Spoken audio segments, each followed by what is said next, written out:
जय हिंद दोस्तों। दोस्तों, सॉरी, एक दो दिन से आपके साथ कोई वीडियो शेयर नहीं हुआ और टॉपिक के ऊपर डिस्कशन नहीं हुआ। कुछ एक से ऐसे रीज़न रहे जिसकी वजह से मैं काफ़ी बिजी था। अब टॉपिक हमारे सामने है पाकिस्तान अफगानिस्तान। जिस तरीके से हमने हेडिंग डाली है कि तालिबान जो है वो पाकिस्तान के लिए वरदान कैसे है, इसके ऊपर डिस्कशन करने जा रहा हूँ। अब दोस्तों, तालिबान और पाकिस्तान का चोली दामन का साथ है और उसके अंदर अफगान क्राइसिस जिस तरीके से पाकिस्तान के लिए एक वरदान सिद्ध हुआ है, not only for Pakistan but also for Imran Khan government, कि इमरान खान की सरकार के लिए किस तरीके से अफगानिस्तान जो है एक वरदान सिद्ध हुआ है और एक जिसे कहते हैं कि हम बहुत अच्छे लेवल पर उसको एक सर्वाइवल का चांस मिल गया है। तो इसके ऊपर डिस्कशन करने जा रहा हूँ, लेकिन उससे पहले छोटी सी इन्फॉर्मेशन आपके साथ शेयर करते हैं दोस्तों। इन्फॉर्मेशन ये देनी है या रिक्वेस्ट ये करनी है कि दोस्तों देखो, मैं एक प्रोफेशनली टीचर हूँ और टीचर होने की वजह से मैं किसी बड़े खान कुमार या फिर गांगुली को अपने चैनल को प्रमोट करने के लिए आपके साथ शेयर नहीं कर सकता इस बात को कि मैं मतलब शाहरुख खान को या अक्षय कुमार को या किसी सौरव गांगुली को पकड़ के यहाँ लाऊंगा, क्रिकेटर को या हीरो को, और वो आपको समझाएगा कि देखिए आपको अगर पढ़ना है तो हरिमोहन जी बेस्ट टीचर हैं। मेरे को पढ़ाने के मैं एक अच्छा टीचर हूँ, इसके लिए मुझे किसी हीरो से पूछने की जरूरत नहीं है। और आपको भी कोई अच्छा टीचर पढ़ाएगा या कोई एक अच्छा टीचर आपको पढ़ा सकता है, उसके लिए कोई हीरो आपको बताए वो अच्छी बात नहीं है। और इवन ये इनके बच्चे भी आप इन इंस्टीट्यूट्स में पढ़ते हैं नहीं पढ़ते वो आप छोड़ दीजिए। तो ऐसे में एक टीचर की बात सुनिए। और हम जो आपको, अगर आप यूपीएससी यानी आईएएस पीसीएस की तैयारी कर रहे हैं, तो मैं आपको उस तैयारी के लिए एश्योरेंस करता हूं कि आपको जो बेसिक्स की जरूरत है मैं आपको प्रोवाइड कर सकता हूं। आप अगर आईएएस पीसीएस की तैयारी कर रहे हैं तो हमारी जीरो टू हीरो सीरीज आपके लिए बेस्ट ऑफ द बेस्ट है। रीजन उसका ये है क्योंकि आपको अपनी यूपीएससी यानी आईएएस पीसीएस की तैयारी के लिए कहीं ना कहीं एनसीईआरटी के बेसिक कंसेप्ट्स जो हैं उनकी ज़रूरत पड़ेगी। और एनसीईआरटी के बेसिक कंसेप्ट्स के बगैर आप सोच भी नहीं सकते कि आप यूपीएससी को क्रैक कर सकते हैं या उसके बारे में कुछ आगे बढ़ सकते हैं। और यही एक रीज़न है कि मैक्सिमम स्टूडेंट्स जो हैं वो फेल भी इस वजह से हो जाते हैं क्योंकि उनका यूपीएससी का जो पोर्शन है वो एनसीईआरटी के जो बेसिक्स हैं वो कुंजियां और गाइडें पढ़ के पास हुए होते हैं, आगे बढ़ नहीं पाते। और यूपीएससी के पर्सपेक्टिव या यूपीएससी की अप्रोच को तो आप भूल ही जाइए। ऐसी सिचुएशन में दोस्तों, अगर आप आईएएस पीसीएस बनना चाहते हैं, यूपीएससी की तैयारी करना चाहते हैं, तो आपको इस एग्जाम की बहुत ज़्यादा ज़रूरत है। और हम आपको कोई मतलब कोड कूपन वगैरह कुछ भी नहीं दे रहे हैं, तो इतना भी समझिए। टिपिकल एक इस कंसेप्ट को स्टार्ट करने के लिए हमने जीरो टू हीरो क्लासेस चलाई हैं, जिसके अंदर जीरो टू हीरो के अंदर फर्स्ट स्टेज जो है वो एनसीईआरटी के कंसेप्ट क्रैक करना है। और सेकेंड और थर्ड स्टेज में हम आपको अलग अलग मॉड्यूल्स और अलग अलग फाउंडेशन कोर्सेज करवाते हैं, जिससे लगभग लगभग 1 से 1.5 साल के बीच में आपकी पूरी प्रिपरेशन हो जाती है, डिपेंडिंग अपॉन योर कैपेसिटी।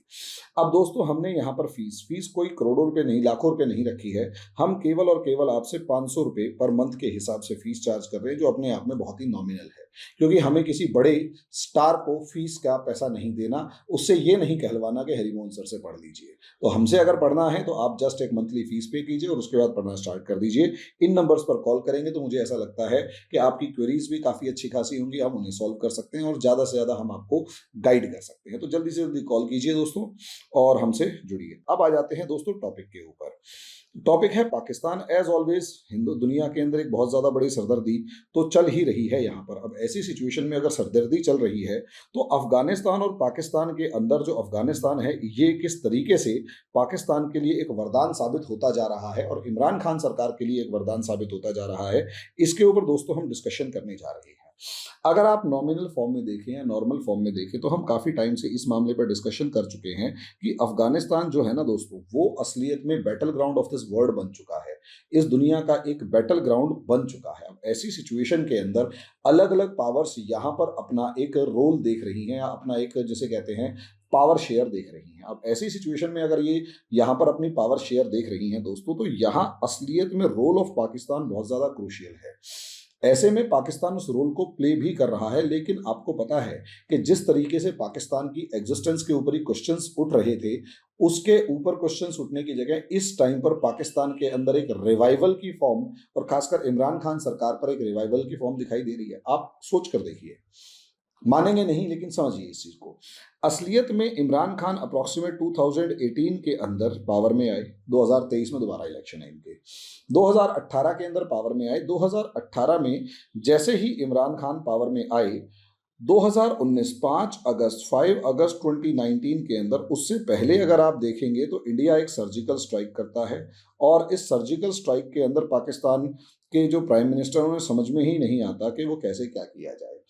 उसके बाद 5 अगस्त 2019 5 अगस्त 2019 को कश्मीर का स्टेटस इंडिया ने चेंज कर दिया, और 370 आर्टिकल 370 जो है इंडिया ने वो हटा दिया। अब जैसे ही आर्टिकल 370 हटाया, इमरान खान गवर्नमेंट के ऊपर इतना जबरदस्त प्रेशर था कि हद से ज्यादा। जब इमरान खान गवर्नमेंट के ऊपर प्रेशर आया, तो इमरान खान ने उस प्रेशर को, क्योंकि वो पॉलिटिशियन तो है नहीं, क्रिकेटर था, तो ऐसी सिचुएशन में कश्मीर के मामले में इमरान खान ने पूरी ताकत लगा दी पूरी दुनिया से अपना कॉपरेशन लेने के लिए। और इसकी कॉस्ट ये हुई कि सऊदी अरेबिया से पाकिस्तान का 36 का आंकड़ा हो गया, क्योंकि OIC, organisation of Islamic cooperation के ऊपर पाकिस्तान दबाव बनाना चाहता था कि OIC की बैठक बुलाई जाए, और वो OIC जो है वो इंडिया को क्रिटिसाइज करे, इंडिया के अगेंस्ट बोले। अब सऊदी अरेबिया इंडिया के रिलेशंस अच्छे थे, जिसकी वजह से इंडिया, मोदी जी जिस तरीके से 2014 से लेकर 19 के बीच में जिस तरीके से पूरी दुनिया की विदेश यात्राएं कर रहे थे, और दुनिया के अंदर यूरोप और अमेरिका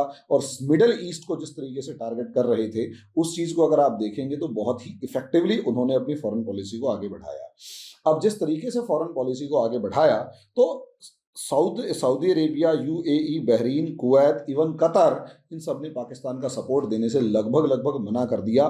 छोटी मोटी हल्की फुल्की कमजोर सी एक सपोर्ट उन्हें ईरान से मिली पाकिस्तान को, लेकिन कहीं और से सपोर्ट नहीं मिली।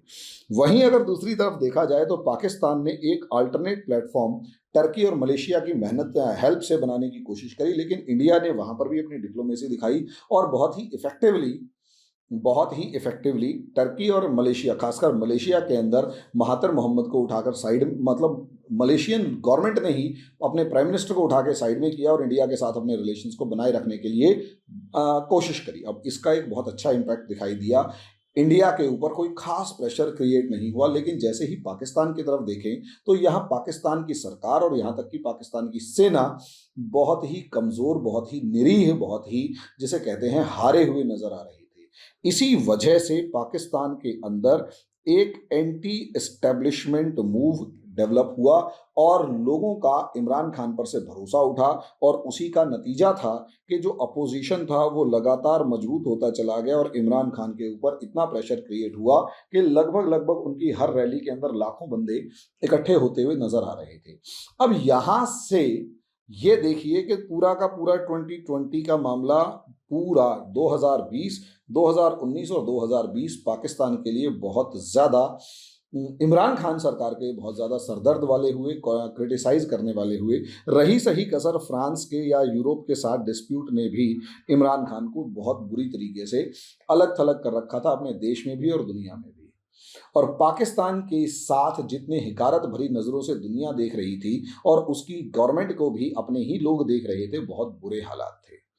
अब यहां से एक इंटरनेशनल सिनारियो में चेंज हुआ, और वो चेंज ये था कि अफगानिस्तान में से अमेरिका निकल गया।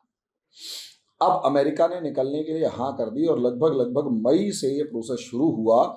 मार्च अप्रैल से ही शुरू हो गया था, मई में खुल के हुआ, और 21 सितंबर तक एक डेडलाइन 11 सितंबर तक एक डेडलाइन दे दी कि 11 सितंबर तक अमेरिका जो है अफगानिस्तान छोड़ देगा। नतीजा क्या, यहाँ पर पाकिस्तान को अपना एक गेम खेलने का मौका मिल गया, और एक पॉलिसी ऑफ डिस्ट्रैक्शन। यहाँ दो चीज़ें जो कश्मीर मामले में पाकिस्तान को फेस करनी पड़ रही थी, वो ये कि एक तो इंटरनेशनल आइसोलेशन पाकिस्तान को फेस करना पड़ रहा था, कि पूरी दुनिया में कोई भी देश पाकिस्तान का सपोर्ट करने के लिए तैयार नहीं था। और दूसरा, इंटरनेशनल आइसोलेशन के साथ साथ जो डोमेस्टिक एलिनिएशन या डोमेस्टिक क्रिटिसिज्म फेस करना पड़ रहा था, यानी घर के अंदर ही उनकी आलोचना करने वाले बहुत ज़्यादा थे, वो फेस करना पड़ रहा था। तो अब अंदाज़ा लगाइए उस सरकार के ऊपर क्या असर पड़ेगा। लेकिन जैसे ही अफगानिस्तान में एक तरीके का सिविल वॉर शुरू हुआ, और तालिबान वर्सेस अफगान गवर्नमेंट आगे बढ़े, यकीन मानिए यहाँ पर पूरी दुनिया की नज़र पाकिस्तान पर टिकी। और क्योंकि ईरान से तो वैसे ही सब कोई नाराज़ है, इस रास्ते से घूमकर जाना अपने आप में काफ़ी ज़्यादा कॉस्टली है, महंगा है, और सरदर्द भरा है। अब ऐसे में पूरी दुनिया, लगभग दुनिया की हर पावर, यहाँ तक कि अमेरिका, यहाँ तक कि यूरोपियन पावर्स, यहाँ तक कि रशिया, यहाँ तक कि चाइना, जो एक फॉर्म में या एक तरीके से या दूसरे तरीके से पाकिस्तान को क्रिटिसाइज कर रहे थे या उससे दूर खड़े हुए थे, मैक्सिमम चाइना को छोड़ के सभी दूर खड़े हुए थे। अब इन सब की मजबूरी बन गई पाकिस्तान से बात करने की, पाकिस्तान से कॉपरेशन लेने की। अमेरिका भी पाकिस्तान से कॉपरेशन की उम्मीद कर रहा था, रशिया भी पाकिस्तान से कॉपरेशन की उम्मीद कर रहा था, और यहाँ तक कि सऊदी अरेबिया और यूएई जैसे कंट्रीज हैं, इनको भी ईरान के सॉरी अफगानिस्तान में अपने इंटरेस्ट्स देखने के लिए, अपने इंटरेस्ट वहां पर बचाए रखने के लिए, उनके बारे में थोड़ा सा भी जो भी इनके इंटरेस्ट है उनको मैनेज करने के लिए पाकिस्तान से बातचीत करनी पड़ी। अब ऐसी सिचुएशन में सोचकर देखिए, जो देश इंटरनेशनल आइसोलेशन फेस कर रहा था, अब उसकी स्ट्रेटेजिक लोकेशन के चलते पूरी दुनिया पाकिस्तान का जय जयकार करने लगी कि हाँ, हमें तुमसे बात करनी है और इस मैटर को कैसे सुलझाएंगे, और तुम्हारे बगैर हम इस मैटर को नहीं सुलझा सकते। सोचकर देखिए, तुम्हारे बगैर हम इस मैटर को नहीं सुलझा सकते।